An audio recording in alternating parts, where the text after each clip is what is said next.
So I guess people who are potential students of MAHAM would like to know what all courses you offer, and uh, what is the price range for everything, etc.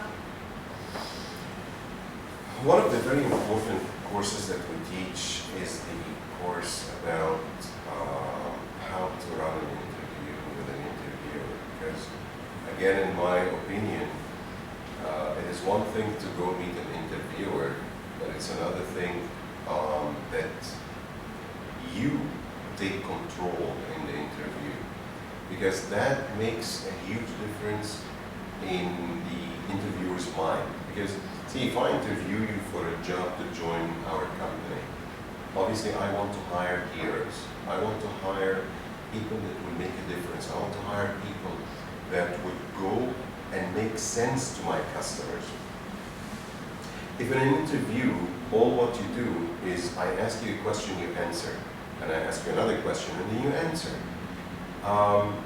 Versus when you start asking questions, why isn't it that the person looking to join a company asks more about the company? I have seen people that never ask anything about the history of the company. And when I ask them, did you get a chance to research anything about us? Mm-hmm. And they would say no. Then why are you here? No, we heard you have an opening. Okay, yes, we're hiring. Do you know which position are you being interviewed for? Yes, I think it is so-and-so position. And that immediately would kill the interview right there.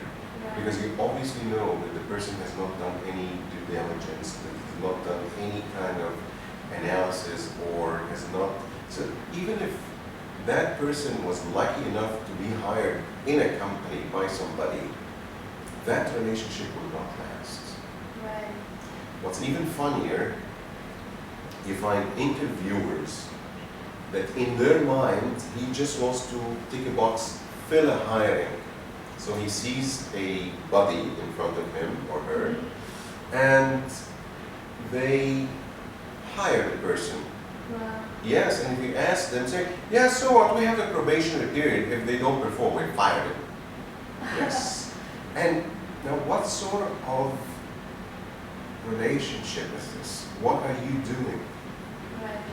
And that typically happens in organizations that are full of people, obviously, because then if they hire this guy and that girl, and it makes very little difference in their mind.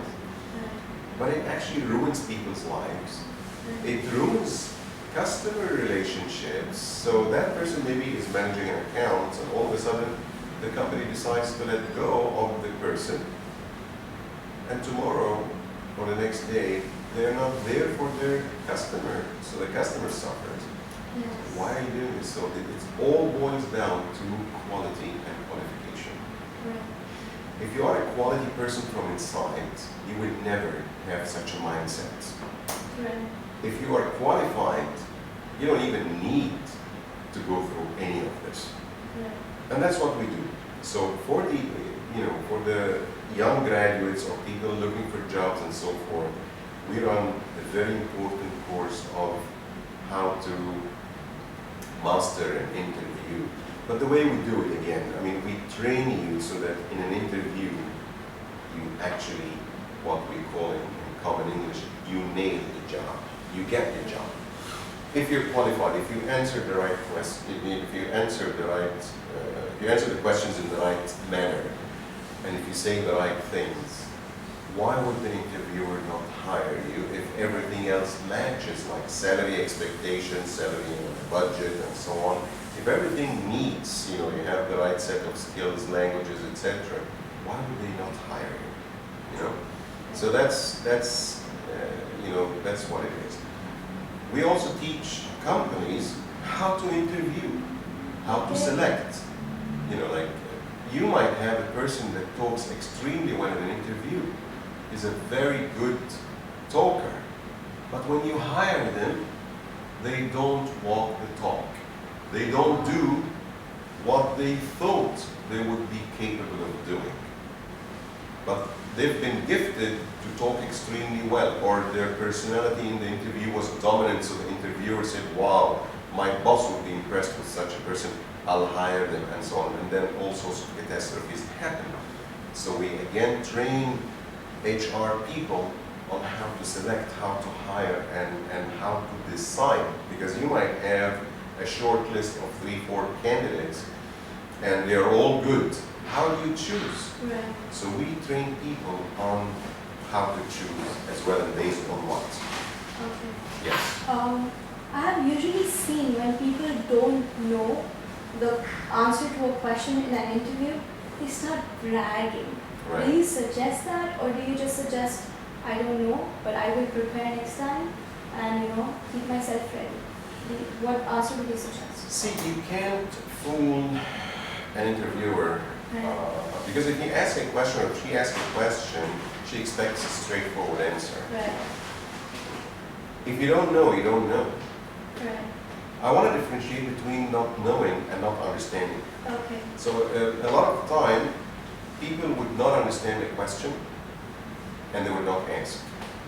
And a lot of time, people would understand the question but do not know the answer. Just say, I don't know, that's good. Okay. So does MAHAM offer only online courses or face-to-face, in a group? What is it more? We offer all of the above. So we offer online. We've been offering online since 2011 through our US affiliates. And we offered online also through the Saudi office. And here in the UAE, it's always online being available to everybody. In the UAE, we offer face-to-face, yes, and group, yes. And what other courses do you offer? We offer sales courses, so we're very, very strong in sales courses. We offer, we have like 28 different sales courses. And what we normally tell people, so people that are into sales and people that have been in sales for a long time, and they came and say, well, no, we don't need sales training. We've already been sales, most of our career and so on. Right. And we know it inside out. Right. And I asked them, so what is the definition of sales? And they struggled to give me a definite definition of what sales is. By the way, if you ask 1,000 people out on the streets what their definition of sales would be, and you'll hear 1,000 different answers. Right. So we train people on selling, from defining sales all the way to, so people ask what 28 courses in sales. When people start reaching to course number 3 and course number 4 in selling, they realize, and you're talking about sales managers that have been in the market for 15 and 18 years, and they come back and write you testimonials like, we never knew. It was a pleasure learning, what the topic of selling really is. Because it's not just about fooling a customer and overselling, and if the customer wants one piece, no, give him 3, this is not selling, this is rip-off. Right. And professionalism tells you that you must never do this. As a matter of fact, if anybody in my organization does this to any customer, they write their own resignation on the spot. So we don't celebrate such practice. As a matter of fact, we've been blessed not to have happen maybe once early on that somebody misunderstood our organization and thought that we would be happy that they oversold a customer. Not with us. We don't have room for such people, such non-professional people. In our books, and that's what we teach people, selling is getting the customer happily involved with a product or service that they require. We might highlight for customers that they have a need for this, and that is selling. Helping the customer realize their needs, Right. and then offering them what they require. That is professional selling. Not just saying, yeah, here, and then you find people that try to sell you this even though you don't need it.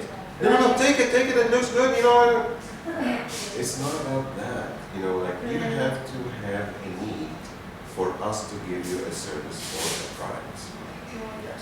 And that's what we teach people. And as we progress with the courses, course 15, course 16 talks about different tactics and different ways of convincing. So everybody here complains about tough market conditions. Right. Why have we not been suffering from any of this? Because we are not planning on doing anything that is not in favor of the customer. Right. And that's what we teach. If you understand the customer, know their limitations, budget-wise, time-wise, etc., and offer custom-made, tailor-made courses for them to meet their demands, bingo, they'll sign with you. True. I had personally I had attended a few GITEX interviews recently, the one just happened. Each and every interviewer had this one question.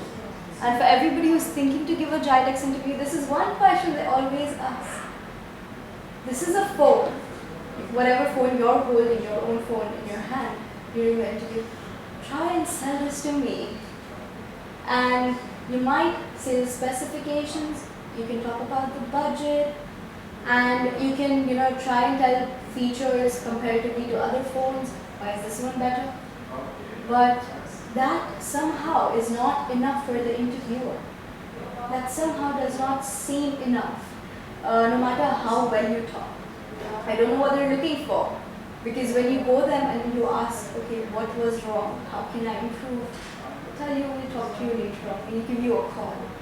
We'll let you know, as you said. Also, what would you recommend to such companies who are focusing more on meeting their targets or exceeding their targets, giving unrealistic goals to their employees or to salespeople? What would you recommend? I would recommend that they train their salespeople. See, the difference is, and we've done this with a major phone manufacturer, right. As a matter of fact, the #1 phone manufacturer. We've been working with them for 3.5 years. And it was training their staff, like year after year, or I should say season after season. Mm-hmm. And again, in our training, if you want to sell a product or a service, we are not allowed, as trainers or people that give the training, we're not allowed to even talk about product specifications. Oh. That is a language that is used by the mediocres. Right. Professionalism talks about the benefits. Right. So what we teach salespeople is, what is the benefit of this Mm-hmm. to your customer? Talk to your customer about the benefit, what they will gain. They are paying money Right. for what? Right. What will they get if they take a phone from you versus if they take it from their, your competitor? That's what we teach salespeople. So for your companies that interview promoters and salespeople or junior salespeople, my recommendation would be send them to us for a professional sales training. You will get results. The same way that phone manufacturer believed in us, saw what we bring as far as value, and we train them on to not only double, triple, or quadruple their sales. In some people, and we have testimonials this plenty, Right. that talk about salespeople that have multiplied times 12 and 15 what they used to do before the training and what they did after the training. And it's an immediate effect because they finish the training, they go to market, their sales roar. So, and you see, I talk about it with passion because I love the effect that we do to people's lives in the change and the transformation from being a mediocre or below average to being super professional. Right. Yeah. So what if I'm a company and I think I shouldn't be training my staff because at the end of the day they might leave my organization and I'm spending a lot on them. So I don't see the ROI, in front of my eyes.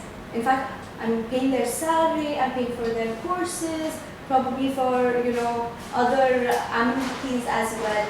So it's a loss to the company. What would you, tell such people with such mindsets? I would tell them, come and attend our training on how to retain your employees. Why would an employee leave you? Right. See, employees leave because, number one, and that's statistics, these are surveys that we have run forever in the Middle East, in the US, and there are worldwide surveys that complement what I'm going to say. The number one reason people leave is their direct boss, their direct manager. If their direct manager doesn't know how to lead, does not add value to them, they're gone. If the company does not respect them, if the company does not pay them well, at par with markets. I've seen organizations that told us, well, we actually, yes, we admit we don't pay as high as the market, but because we have a name, because people come and work for us because of our name. Yeah, people come and work for you because of your name. What, they want to paste it on the CV, or they're going to feed their children your name, or what exactly do you have in mind? Now, if these people work for you, maybe, yes, I agree, at that time they didn't have anything better to do. Right. But once they find that opportunity, you train them, you don't train, they're gone. Right. They'll leave you and go. So, what is there to celebrate? So we train people on how to retain their staff and how to actually make them attract talent from outside. So they become our ambassadors to go and attract more and more talent. When you have a pool of talented people to choose from, I always said that, choosing 1 out of 10 is far better than choosing 1 out of 1. Right. So if you have ambassadors bringing you talents to work for you, that, in my opinion, is far more successful as far as the organization than having your employees go out, talk bad about the company and de-promote the company, Right. and actually radiate negative energy inside the company and so forth. And we see that happen all the time. Yes, very true. Especially here in the Middle East, I've seen that. Everywhere, even in the US, UK, everywhere. If you do not know how to retain your people, how to make them happy, how to keep them motivated to work for you, you're lost. So this is what we spoke about, quality of people and how to improve. But what if this person we're talking to is actually more into numbers, completely into numbers, and still does not get your point? Do you have any way to explain them by numbers? Like, retaining the employee would be much more profitable rather than, high turnover of employees. But see, I mean, let's be clear about one thing. Numbers, so I look at numbers as my number one criteria, because for me, having the best talent in the company is a given. Right. Now, what do we do with the best talent? Right. We have to achieve our goals and targets, and we have to help our customers achieve their goals and targets. Right. If that is not happening, then we have not done ourselves or the customers any justice. So let's lay that as the foundation of the discussion. We have to look at the financial aspect of the overall operation. Right. Now, your discussion was more on, like the mindset, and I know some managers really overdo it. So yeah, I've attended meetings and meetings and meetings that I see managers standing up, writing numbers and this, and you did not do this, and you did not achieve, and you find out why they didn't achieve. Right. Maybe you as a sales manager didn't actually help them. I have seen sales managers not leave their desk sitting Wow. all day looking at charts, looking at Excel sheets, and they don't bother looking at their stuff. So ask me what I do at MAHAM. My number one job in MAHAM is to make sure, and listen carefully to this, to make sure that my staff hits their target and make money. Right. I love money, and I love for my team to make money. Right. And if that is not clear in everyone's mind, something is wrong. Right. Money is the number one motivator for a lot of people. Right. And it depends on lifestyles and everything, right? Right.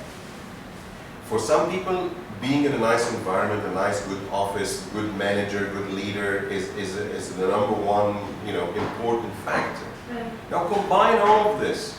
So this is number one, and this also is number one. Why not? If money is important, I cannot put it, no, money is not important. I'll be fooling myself, for God's sake. So hitting the number is very crucial and important, but you have to learn how to do it. Right. So we teach people also in some of our training courses, sales management, or becoming a boss, or leadership. That's why my PhD program is about leadership. But we tell people, we share with people, we train people on how to lead. Some people think that leaders are just born, they're not supposed to be trained. What would you say about that? I would say that the personality has a lot to do, and that's why in leadership we study all these, Right. traits and personality types and everything. We cannot ignore that. Right. But science, knowledge, and practice are important elements, all of them, Right. together with your personality, that would define your leadership style. So even if you are not born a leader or you don't have that kind of a personality, you can always mold yourself into one, is what you're trying to say? Not exactly. Okay. No. I wouldn't agree to this because, see, and it's not about birth, right? Let me just be very specific, because these are qualities of things. This is how, and again, we go back to the happiness within reach course. Raising your child, so that's actually the core of what we teach in part of the course, Happiness Within Reach, how you raise your children. Because if you teach your child at early stage to become a leader, then how do you do that? I've seen parents that go to the children and, like the child is playing with this, they'll snatch it from them and slap them on the face, and the child will stand crying, poor little thing, hurt not only physically, but hurt psychologically, not knowing why they've been beaten, knowing that they cannot give back the pain they have received back to the parent because of what they've been taught, that this is a higher authority, don't even think about it, and not knowing what was wrong with this in the first place. So they've been punished, they don't know why they've been punished, they don't know why the parent has treated them as such, and there is absolutely zero learning in the experience, right? You see that, have you ever been to any of these toy shops where you find a child wanting to grab a toy and then mommy or daddy says, no, leave it, and then the child sleeps on the floor and then the parent is slapping and pulling, and this is poor. This is total lack of inability to communicate with the child. So all of these things we cover in the Happiness Within Reach, how to deal with such situations, how to avoid such situations from the beginning. And then, if we go back to the topic of leadership, raising children to become leaders is something that you can plant in them at young age. But if you actually started doing the things that I've just explained, then what are you creating? You're creating fearful followers, people that do not think, people that are prepared to receive negative criticism, punishment, etc., without knowing why.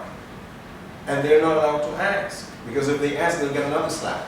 Right. So they've been trained to just shut up, accept negative, behavior or criticism or action, and do as told. Right. Where's the leadership in this? Non-existent. So again, I can't say born with it, but it's the environment, it's how you were brought up that will actually define your ability to lead or not to lead. Right. And how many courses does MAHAM offer to its students and to its companies? We definitely have in excess of maybe 3. So online we have something like 150 courses already. So anybody at any time from anywhere can avail of this. Absolutely. You can just enter your credit card and then receive. And register, but because most of the courses are live, and that's again another differentiator that we have. So we have the self-paced courses in the sense you're describing. Yes, it depends on the course. If it is something that is pure academic, is pure substance that you just need to read and maybe test yourself in and so forth, yeah, that's available. But the majority of our courses are actually live teaching, so you have an actual instructor on webcam, and you'd see the instructor, you can ask questions, get answers, and so on. It's just like a classroom, live classroom, but it's virtual. You could do it at the comfort of your home or on the beach. So I've had some of our students actually attend classes from the beach. Wow. And exactly, wow, if you're relaxed and if you like it, technology is available and allows it, and we allow it, right? We won't tell somebody sitting on the beach, as long as they're muted so that they don't disturb other participants, why not? Right. Enjoy it. Enjoy life. So can they see the other participants? If they want live to. session? So we allow. The technology that we have deployed, and by the way, we've used top-notch technology that allows everybody to see everybody and hear everybody in a very, very high definition and high quality. It is up to you if you want people to see you, so you switch on your webcam or not, and it's up to the other individual. We actually ask the instructors always to share their camera so that the students see them. There's some exceptions, especially in Saudi Arabia, because of cultural thing, and we respect everyone's culture. So just a few exceptions, but other than that, the instructor is typically behind the webcam. Okay, wonderful. What about companies when you're dealing with a lot of employees in a classroom? Can you have them live as well online, or? We do so if your question is about having a mix, yes, we could actually broadcast it just like this video. We could have the camera on, and that camera could broadcast and people could join from our places. Yes, that is also available. And just to answer your question on the number of courses, so again, the face-to-face is actually like in excess of 300 courses that we teach, be it in soft skills or in IT, or even we teach courses to students on how to select a career, how to select university, how to select the country they go to study, and so on.